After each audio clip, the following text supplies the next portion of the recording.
అల్లందు బిడ్డ ఇది చెప్పండి మీరు వాళ్ళు చెప్పాల్సింది చెప్పారు.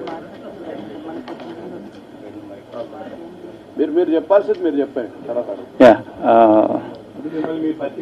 అది ఇందాక రికార్డ్ చేయలేదు, మళ్ళీ ఆ కంటెంట్ మళ్ళీ చెప్తా.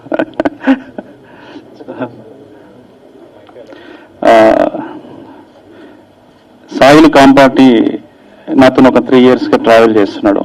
తన అసిస్టెంట్ డైరెక్టర్, రైటర్. తను ఒకరోజు వాళ్ళ ప్రాంతంలో జరిగినటువంటి ఒక రియల్ ఇన్సిడెంట్ని బేస్ చేసుకొని ఒక కథ రాశానని చెప్పాడు. ఆ కథ నేను విన్న తర్వాత నాకు ఒక ఎక్స్ట్రాడినరీ ఫీలింగ్ కలిగింది, ఒక ఎగ్జైట్మెంట్ వచ్చింది. ఎందుకంటే అది మంచి ఎంటర్టైనర్ లాగా ఉంది. ఆ తర్వాత ఆ కథలో ఉన్నటువంటి ఇన్నోసెన్స్, ఆ తర్వాత ఆ కథ జరిగే ప్రాంతం కూడా చాలా ఇన్నోసెంట్ ఏరియాలో కథ జరగటము,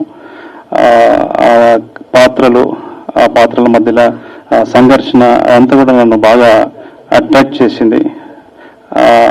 ముఖ్యంగా ఆ క్లైమాక్స్ నన్ను బాగా ఒక 3 రోజుల పాటు నన్ను నిద్రపోనీయకుండా చేసింది. ఇంత వైవిధ్యమైనటువంటి ప్రేమ కథని నేను ఎప్పుడు చూడలేదు, వినలేదు. ఎట్లయినా దీన్ని సినిమా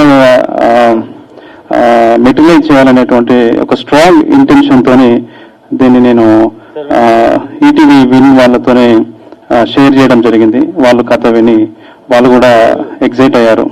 సో అలా ఆ కొలాబరేషన్తోని మేము ముందుకు వచ్చాము.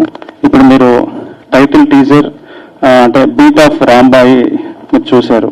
అంటే మేము ఇంకా ఏమీ పాత్రల్ని వాటేమీ రివీల్ చేయకుండా కేవలం టైటిల్ రివీల్ చేసే ఇంటెన్షన్తో మాత్రమే ఈ వీడియోని రూపొందించడం జరిగింది. సో చూసి ప్రశ్న రూపంలో మీ స్పందనని, రెస్పాన్స్ని తెలియజేస్తారని చెప్పి కోరుకుంటున్నాను. Thank you.